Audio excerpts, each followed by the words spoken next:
Well, howdy, howdy, howdy. Nearly Senior Citizen here. Greetings, boys and girls, and welcome to this, a brand new day. It is Saturday morning, apparently. Thumbs up for that. Time keeps marching on, like it or not. It is raining outside. It was raining yesterday and last night. I didn't go walkies because I didn't want to get wet and be uncomfortable and cold. That part's no fun. If I can stay dry, I'll go charging out into horrific weather. The more horrific, the better. But if I'm going to get wet, well, I'm likely going to say I'll stay in. That and heat are both two things that slow me down. Well, heat slows me down. Rain just says, well, maybe I'll stay inside so I don't get soaked. So I didn't go walkies yesterday, which bad in a couple ways. I mean, I need to stay moving and stay exercising. And number two, I have been retaining a lot of fluid lately. Hokey smokes. I have gained, I'm up at right around 200 weight right now. 200 pounds, non-metric, of course. I don't know what it is in kilogram or stone, and that's not good since, couple years back, I was at 160, so I gained 40 pounds, but a large part of it is just water weight. So I'm going to have to take another diuretic tablet later today, just so that I don't have to keep pausing my recording and going downstairs to urinate. So I'm going to have to take a diuretic water tablet and then hopefully get rid of some of the excess fluid.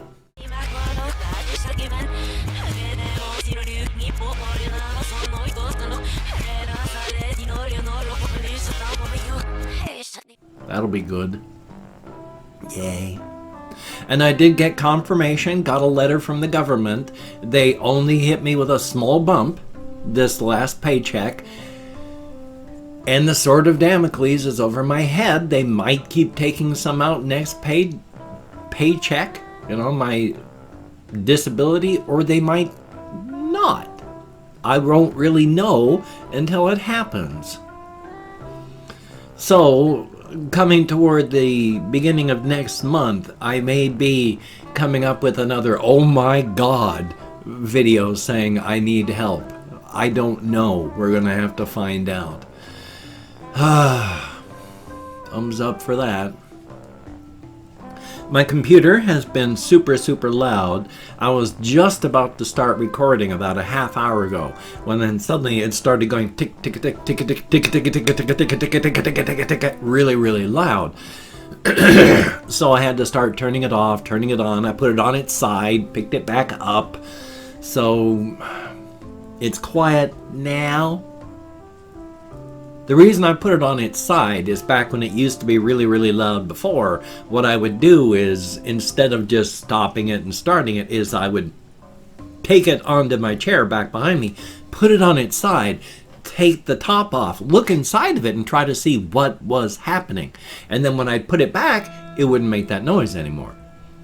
So I was like, well, maybe going on its side and then back up pushes a component back into place so it doesn't tick all the time.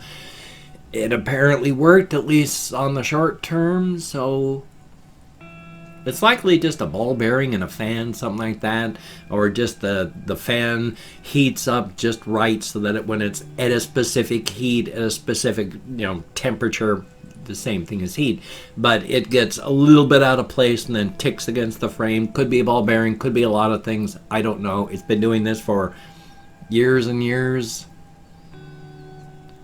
Also, a Windows 10 annoyance. Beforehand, there had been something. When Windows 10 comes up, it comes up, of course, with a welcome screen. And then you type in your password or your PIN, and then it loads up. One of the settings on an update had set it so that when it would come up with the welcome screen, and it would be fine. And then you would touch the actual physical keyboard. You would tell Windows that you have a physical keyboard. And then it would throw the virtual keyboard on the screen. At which point you'd have to press the keyboard a second time to tell Windows that you want the virtual keyboard to go away. You shouldn't have the virtual keyboard pop up when you prove to the system you have an actual keyboard. Stupid design. So I finally found the settings, and I fixed that. Latest Windows update, the virtual keyboard's back. You look up how to get rid of the virtual keyboard, all my settings still tell it not to put the keyboard there. And it does anyway. I hate that.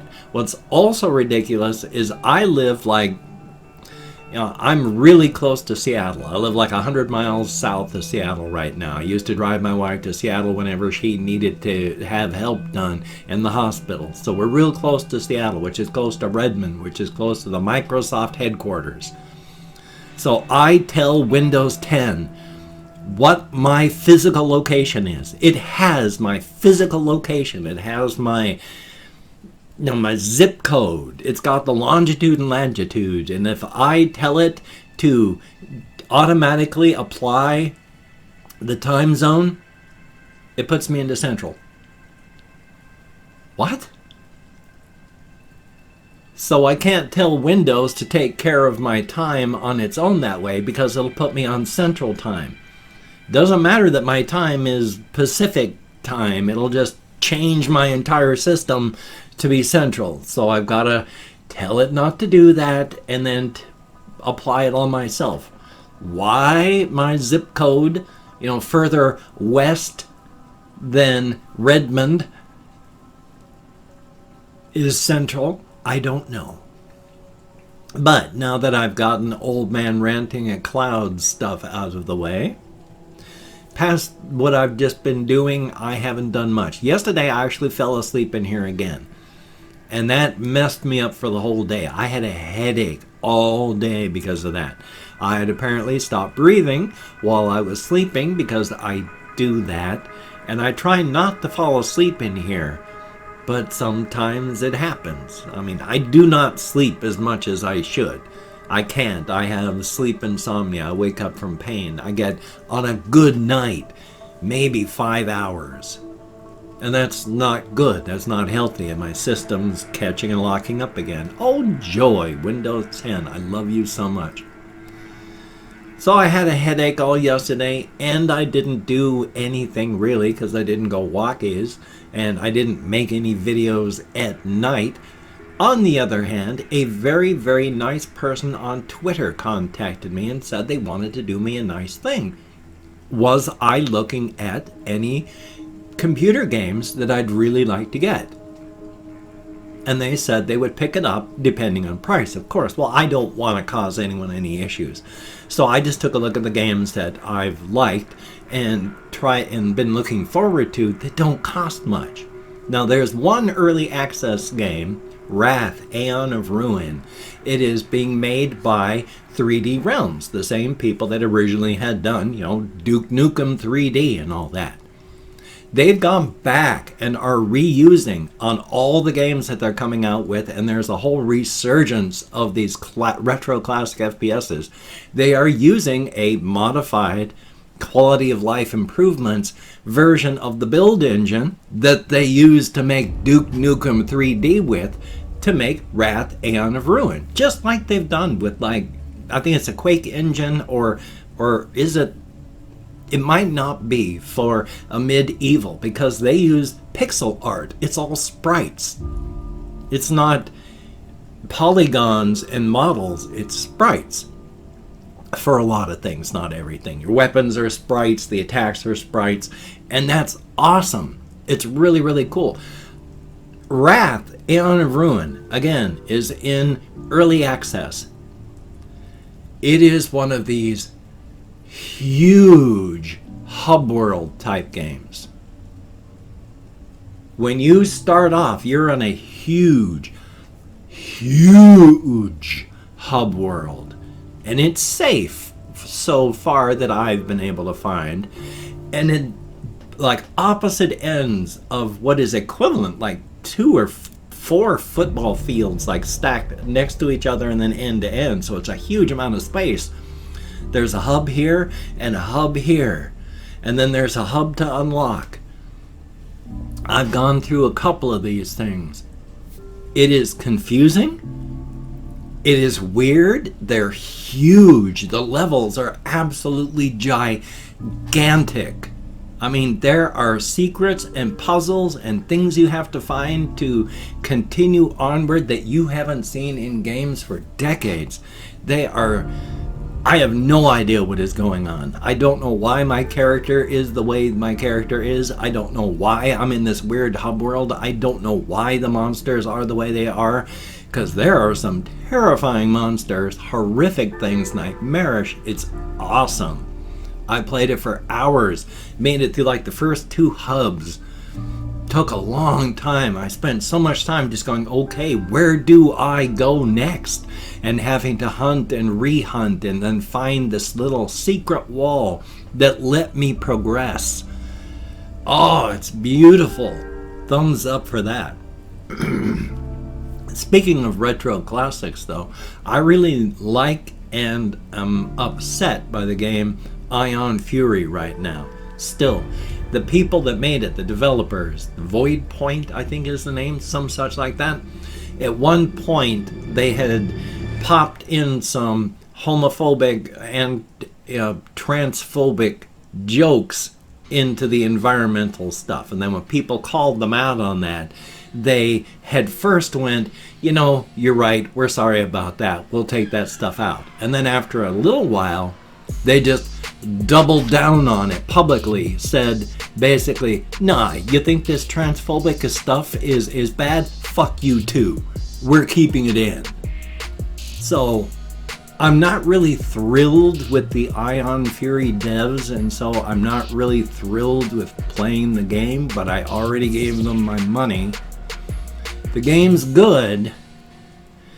The people, not so. Thumbs up for that.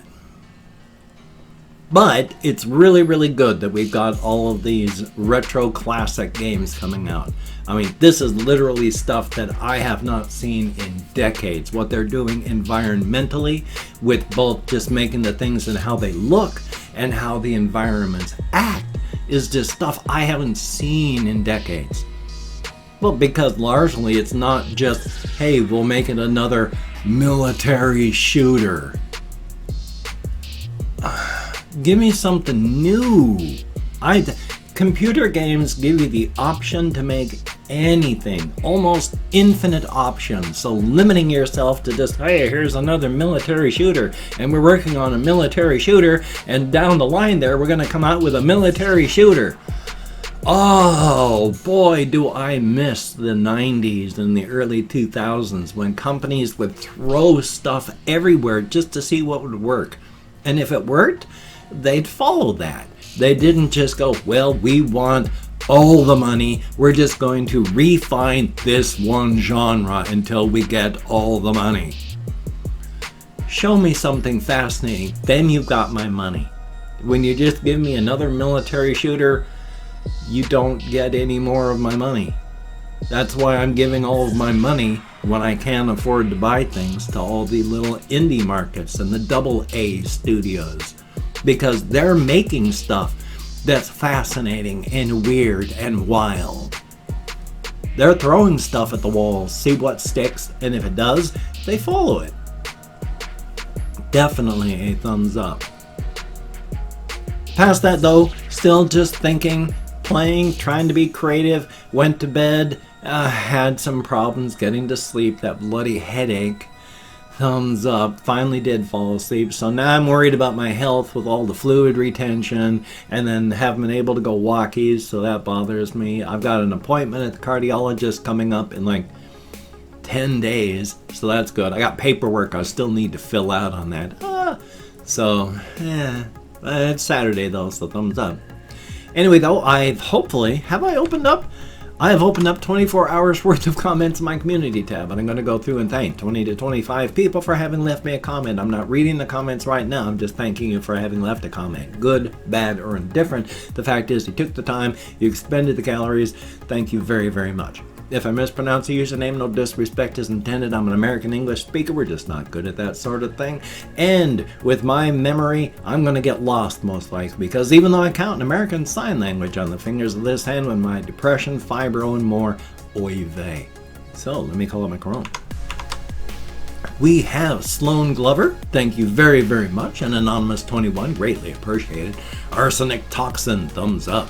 Mahiki 32, thumbs up and thank you. And Ice Damon, greatly appreciated. Lily, thumbs up and thank you. Nicholas Philippe, walking is a very good idea, thumbs up.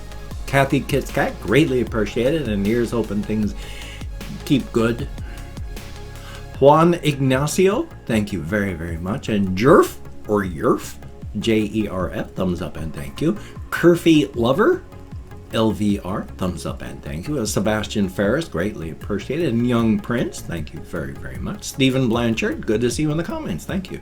We have Krentz Official, greatly appreciated. And One Life, greatly appreciated. Nighthawk, thumbs up and thank you. Sean Trujillo, I probably didn't pronounce that correctly, but thumbs up and thank you. Colin Reisenauer, greatly appreciated. And nope, Russian timing, I sure hope I was at 18 before. I have no idea. I got lost. I actually just got lost. So let's hope I'm at 20. And then Panda Boy, oh boy, my brain. Thank you very, very much. Natalie Hopkins, greatly appreciated. Brutish Wing 2.0, I like the name. Sean Minto, thank you very, very much. And last but not least, Lucam, Luccaum RKT. Thumbs up and thank you all so very much. You get me out of my head, into the world, dealing with real people. Thank you very much. It is appreciated. Definitely a thumbs up. If you could check out my various links down below. I have Twitter, Facebook, GoFundMe, Patreon.com. If you could donate to my GoFundMe campaign or become a Patreon.com patron like one of these beautiful and awesome people, that would be beautiful and awesome. If you'd like to help support me, but you don't want to send money to one of those two places, I have a PayPal link down below. You can check that out. That would be very awesome. And if you'd like to help support me, but don't want to send money, I also have an Amazon wish list link with things like cat food, hamster toys, me toys. If you could check that out, it would be very, very awesome. Now, don't feel obligated. I don't feel entitled. And if you cannot donate, or you simply do not donate, I take all good wishes and I deposit them on the bank of my heart where I draw interest, so thank you very much. If you could toss me a like, I do appreciate all the positive validation I got from my existence. Definitely a thumbs up. And of course, if you could subscribe to the channel, that would be very cool. Greatly appreciated. I would understand if you did not wish to, but if you are down with it, I will do my best to keep you entertained from now until the literal end of time. Definitely a thumbs up. Yes, my hands work overtime at moments like that. That's what happens when you talk with your hands. I'm just so glad. Every once in a while, I'm just amazed that I can even use this hand at all. Weird as my arm may feel, and it's gotten like 98% better. It used to feel like there was a dead fish inside my side of my arm. Now, most of the time it feels pretty much normal. So it's about 95% of the time I don't even remember that I severed my radial nerve. And then my hand works. It's clumsy, but it works. And so that's awesome. So thumbs up. Do not sever your radial nerve if you like using your hand, because you do that and your hand don't work anymore. So, and yes, just remember, I did have my radial nerve severed in 1993 while I was in the Special Forces while rescuing the president's daughter in Israel. It was severed with a knife fight with a terrorist.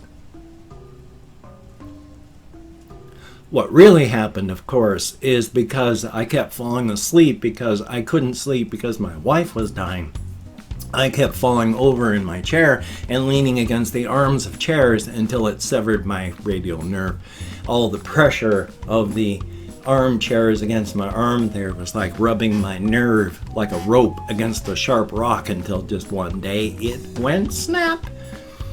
And then my arm was paralyzed, well, my hand was paralyzed until the nerve grew back. Thumbs up for that. Anyway, though, I got this video that you've been watching. Hopefully, if you haven't been, then either, you know, you've had a stroke or you haven't made it play.